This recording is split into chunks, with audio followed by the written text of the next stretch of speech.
Hi, this is Brett Crane for another EdTech 532 reflection. This one is for the Quest Narrative Games 3, where we're playing Zelda and reflecting on some aspects of it. First, some of the details on where I went. Well, actually, let's back up a little bit.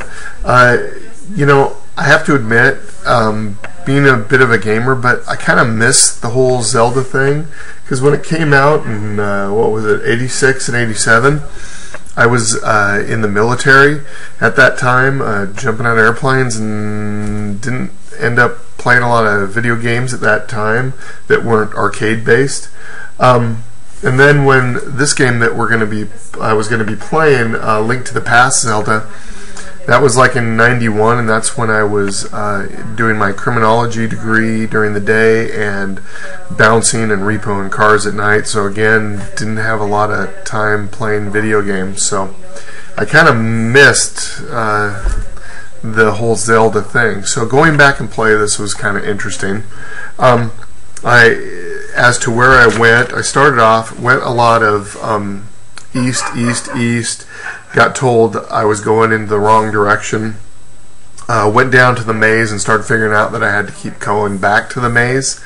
For a lot of it, I think it was a lot of building on prior knowledge. So there was, I would figure something out, then go back, do it again, figure out what I did wrong, go back, do it again. So a lot of building on that prior knowledge, but actually that led to a lot of repetition, but I was never quite sure what exactly was important or what wasn't, like who I really needed to talk to or didn't need to touch base with.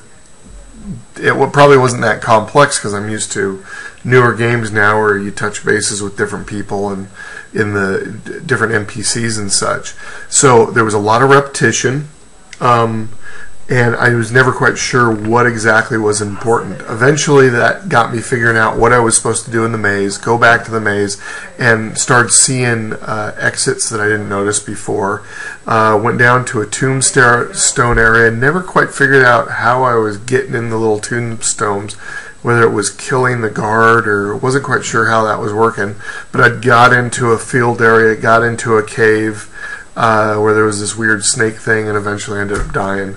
But I did make it to the town, get some equipment and things like that. But it took me probably 20 plus minutes just to get comfortable enough with the game that I could even make it to the town. So in some ways, reflection-wise, it was a lot like my school in regards to my education for elementary and such, where there was a lot of building on prior knowledge, which is a good thing, but that led to a lot of repetition, and I was never quite sure what stuff I was learning was the really important stuff. So in that way, in some ways, it was very much like my education in elementary school.